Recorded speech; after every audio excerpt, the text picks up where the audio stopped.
ہم جنگ خندق پہ آئے اور یہ خندق کا میدان ہے.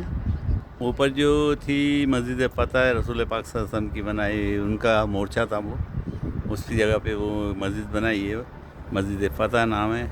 اور رسول پاک صلی اللہ علیہ وسلم اس کے نیچے یہ دوسری مسجد ہے، مسجد سلیمان فارسی کے نام سے. یہ ان کا مسجد سلیمان فارسی رضی اللہ تعالیٰ عنہ کے یہاں پہ مورچہ تھا اور اس جگہ پہ مسجد بنائی گئی. یہ دوسری مسجد تھی.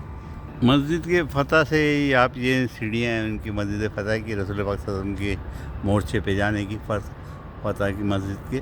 اگر رائٹ سائڈ پہ یہاں پہ قبرستان ہے، یہ پرانا قبرستان ہے اور اس میں لازمی بات ہے بزرگان دینوں کی یہاں پہ قبریں ہوں گی. یہ پرانا قبرستان ہے اور یہاں سے تمام 7 مسجدیں خندق کی نظر آتی ہیں. انہوں نے وہ 7 مسجدوں کی جگہ، سعودی حکومت نے 7 مسجدوں کی جگہ یہ پوری خندق کی ایک مسجد بنا دی ہے، جو بہت خوبصورت اور بہت بڑی ہے.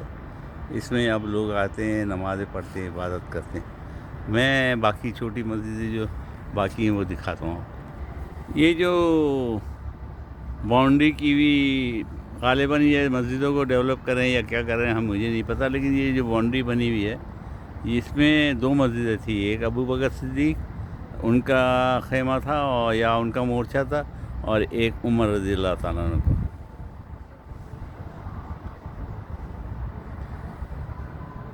اس مسجد کے پیچھے جو خندق کی بڑی مسجد بنائی، اس کے پیچھے پہاڑ ہے اور اس پہاڑ پہ پرانے مورچے بنے ہوئے، پرانے اوپیس کے مورچے بنے ہوئے جو میں نے دیکھے ہوئے تھے. بس بہرحال یہ مسجد بنا دی، بڑی خوبصورت اور بہت بڑی، اور پوری خندق کی جگہ اتنی ہی بڑی خندق کھودی گئی تھی. جو میں نے آپ کو قبرستان دکھایا تھا اس کے باہر قبرستان کا بورڈ بھی لگا ہوا، مقبرہ ہے لکھا ہوا، رقم 1 ہے، اور یہی قبرستان میں نے اندر سے آپ کو دکھایا. مسجد فتح سے میرے تمام بچے اور ان کے بچے اتر رہے ہیں، یہ اتر گئے اور ہم دوسری مسجد جائیں گے. یہ مسجد فاطمہ ہے. ہم نے سب سے پہلے مسجد فتح، دوسرے نمبر پہ سلیمان فارسی، تیسرے نمبر پہ ابو بکر صدیق، چوتھے نمبر پہ عمر، 5ویں نمبر پہ مسجد فاطمہ، اور آخری مسجد علی وہ پہاڑ پہ.